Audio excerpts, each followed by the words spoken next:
మేముండే ఏరియాలో బిర్యానీ అస్సలు దొరకదు. 1 మంత్ నుంచి అనుకుంటున్నాం. ఈరోజు కుదిరింది. బిర్యానీకి ఈరోజు ముహూర్తం పెట్టేశాను. ఇంకా సండే అస్సలు తగ్గేదే లేదు. దమ్ముంటే పట్టుకోర షికావత్తు, పట్టుకుంటే వదిలేస్తా సిండికేట్ లాగా ఈరోజు చికెన్ అయితే వండేస్తున్నాం అనమాట. ఇక చికెన్ వండేసుకొని కొంచెం సపరేట్ కర్రీ తీస్తాను, కొంచెం బిర్యానీ చేస్తా. ఇంకేముంది, ఇక మా దగ్గర ఉండే వాళ్ళకి ఛత్తీస్గఢ్ వాళ్ళు ఉన్నారు, వాళ్ళకి ఎలాగో కొంచెం పెట్టేస్తాను. ఇంకా తెలుగు వాళ్ళైతే ఎవరూ లేరు. మనం ఏం చేసినా ముందు ఫస్ట్ మన తెలంగాణ రుచులు పక్కింటి వాళ్ళకి రుచి చూపిస్తానన్నమాట కంపల్సరీ.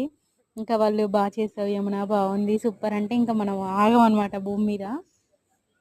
మసాలాలన్నీ ఉప్పు, కారం, మసాలా అన్నీ కలిపేసుకున్నాను. అల్లం వెల్లిగడ్డ పేస్టు, ఉప్పు, కొంచెం నూనె వేసుకున్నాను. నూనె వేసుకొని ఈ పెరుగు కూడా కలిపాను అనమాట. పెరుగు ఇవన్నీ మిక్స్ చేసిన తర్వాత ఇది తీసేసి దాంట్లో వేసేసాను. నూనెలో పడేస్తే ఆ నూనెలో అది వేగిపోద్ది చక్కగా. వేగిన తర్వాత ఒక పక్క నీళ్ళు వేడి చేసేసుకొని బాగా మరిగిన తర్వాత బగారా ఆకులు, లవంగం, యాలకు, చెక్క, మసాలాలు, ఇక ఏమేమి మసాలాలు ఉన్నాయి అవన్నీ అందులో పడేసామనుకో ఇటేమో రైస్ మరిగిపోద్ది.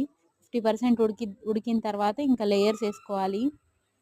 మధ్యలో మా ఆయన డైలాగ్ చెప్తున్నాడు, ప్రేమ, ఆప్యాయత, అనురాగం, మమకారం అన్నీ కలిపి వేసి వండు నా కోసం బిర్యానీ అని చెప్పి డైలాగులు కొడుతున్నాడు సారు. ఇంకా మా సార్కి డ్యూటీ కూడా 12కే ఈరోజు. మా దరిద్రం. ఇంకా ఆయన కోసం ఇంకా త్వరగా చేసేస్తున్నా అనమాట.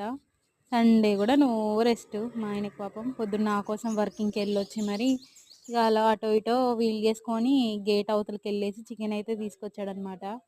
కొంచెం ఉల్లిపాయలు ఎక్కువ మాడిపోయినాయి, ఏమనుకోకండి.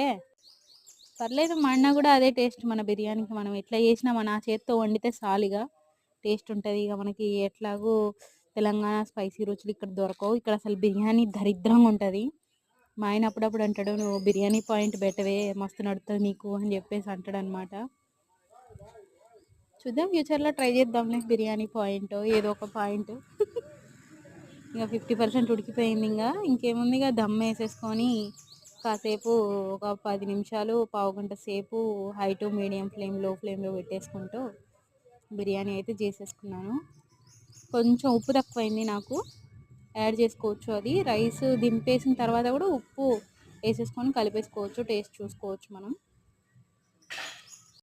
ఘుమఘుమలాడే బిర్యానీ తయారైపోయింది. మా ఆయన చూడు చేయి పెట్టి గలీజ్ గలీజ్ చేస్తాను అని అంటాడు. మరి తప్పదు, ఇంకా ఆ టైంలో గంట గుర్తుకు రాదు. Super tasty.